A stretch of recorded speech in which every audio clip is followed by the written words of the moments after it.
திருச்சிற்றம்பலம். தென்னாடுடைய சிவனே போற்றி, எந்நாட்டவர்க்கும் இறைவா போற்றி.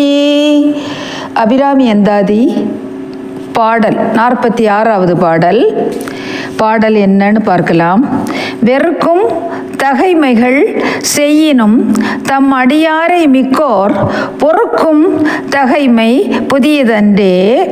புது நஞ்சை உண்டு கறுக்கும் திருமிடற்றான் இடப்பாகம் கலந்த பொன்னே, மறுக்கும் தகைமைகள் செய்யினும் யான் உன்னை வாழ்த்துவனே என்கிறார்.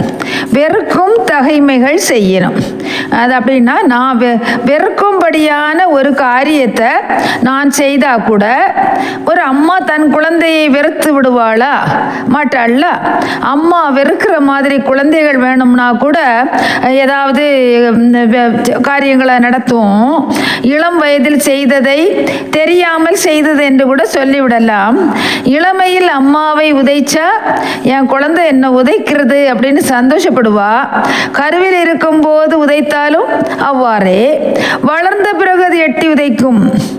அப்போ பார்வையால் உதைக்கும், பேச்சால் உதைக்கும். உனக்கு ஒன்றும் தெரியாது, நீ பேசாம ஏறி அப்படிங்கும். நீ ஒரு நல்ல தாயே கிடையாதுன்னு சொல்லும். எனக்கு நீ ஒன்றும் செய்ய மாட்டேங்கிற, மற்றவங்களுக்கு தான் செய்கிற அப்படின்னுட்டு வார்த்தைகளை வீசி அடிக்கும். ரொம்ப கொடியவனாக பையன் இருந்தாலும், எவ்வளவுதான் வெறுக்கும்படி அவன் காரியங்களை செய்தாலும் தாய் மனதளவில் அவனை வெறுக்க மாட்டாள். நீ என்னை வெறுத்திடாத அம்மா, நீ என்னை வெறுத்திடாத, நான் எப்படியும் தப்பாதான் நடக்க போறேன், நீ மேல் கருணை காட்டு என்பதைத்தான் வெறுக்கும் தகைமைகள் நான் செய்யணும். அம்மா நீ பொறுத்துக்கொள், என்னை தண்டித்து விடாதே என்று இந்த வரியில சொல்லிக்கிட்டு அடுத்த வரியில் என்ன சொல்றார் என்றால், தம் அடியாரை மிக்கோர் பொறுக்கும் தகைமை புதியதன்றே என்கிறார். உன் அடியார்கள் தவறு செய்யும் போது அதனை பொறுப்பது உனக்கு ஒன்றும் புதியதில்லையே அம்மா என்று அம்பாளை பார்த்து கேட்கிறார். ஏன் அப்படி கேட்கிறார்? தவறு செய்வது குழந்தைகளின் இயல்பு, அதனை பொறுத்து கொள்வது பெரியவர்களுடைய சிறப்பு. நீ பல காலமா யுகமா உன்னுடைய பிள்ளைகள் உன்னுடைய அடியவர்கள் செய்யும் தவறுகளையும் பொறுத்து கொண்டுதானம்மா இருக்க. நான் என்ன உன்னை புதுசாக என்ன பொறுத்து கொண்டா நான் சொல்ல போகிறேன்? காலங்காலமா உன்னுடைய பொறுக்கும் தன்மையைத்தானே சொல்கிறேன். அதனால அடுத்த வரியில் அவர் என்ன சொல்றாருன்னு சொன்னா, புது நஞ்சை உண்டு கறுக்கும் திருமிடற்றான் இடப்பாகம் கலந்த பொன்னே அப்படிங்கிறாரு. அதாவது பார்க்கடல் இந்த எடுக்கப்பட்ட நஞ்சை உண்டு சிவபெருமானுடைய கழுத்து கண்ணங்கருமையாக மாறியது.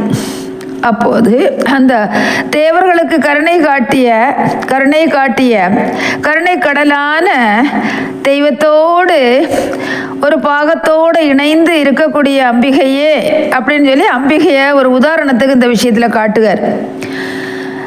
அந்த மாதிரி அடியவர்களுக்கு ஒரு துன்பம் நேர்ந்து விடாமல் அடியவர்களின் துயர் துடைக்க மிகுந்த கருணை கொண்டு பார்க்கடல் அமுதத்தை உண்டு பார்க்கடல் அமுதத்தை கொடுத்து விஷத்தை உண்ட கருத்த மிடர் கொண்ட பெருங்கருணையாளனாகிய சிவபெருமானின் இடது பாகத்தில் அமர்ந்தவளே. நஞ்சு கொடுத்தவர்க்கே அமுதம் கொடுத்த குணமிகு சிவபெருமான் அவனுடைய பங்கில் பாகத்தில் அமர்ந்தவளே. அவருடைய கருணை உள்ளம் உனக்கும் இருக்குமா இல்லையம்மா?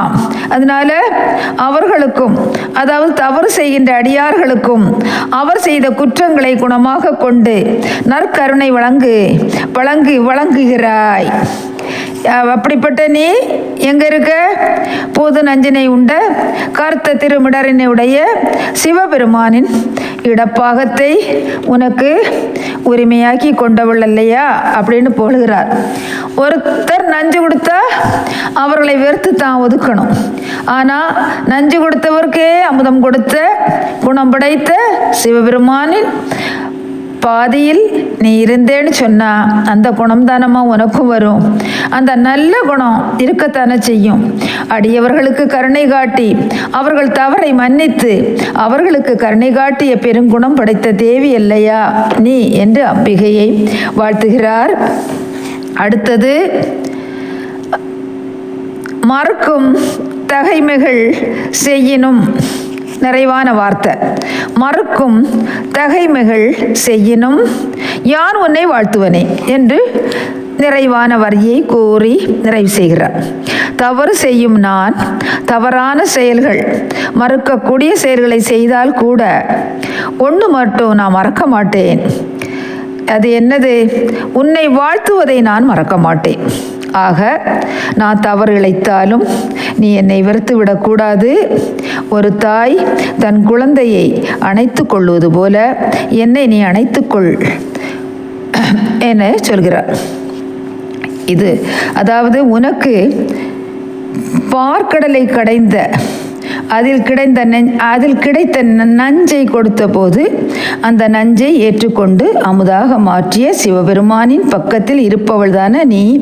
ஆகவே நான் வெறுக்கும்படியாக மறக்கும்படியாக என்ன காரியங்கள் என்ன தவறுகள் செய்தாலும் நான் உன்னை வாழ்த்துவேன், உன்னை மறக்க மாட்டேன்.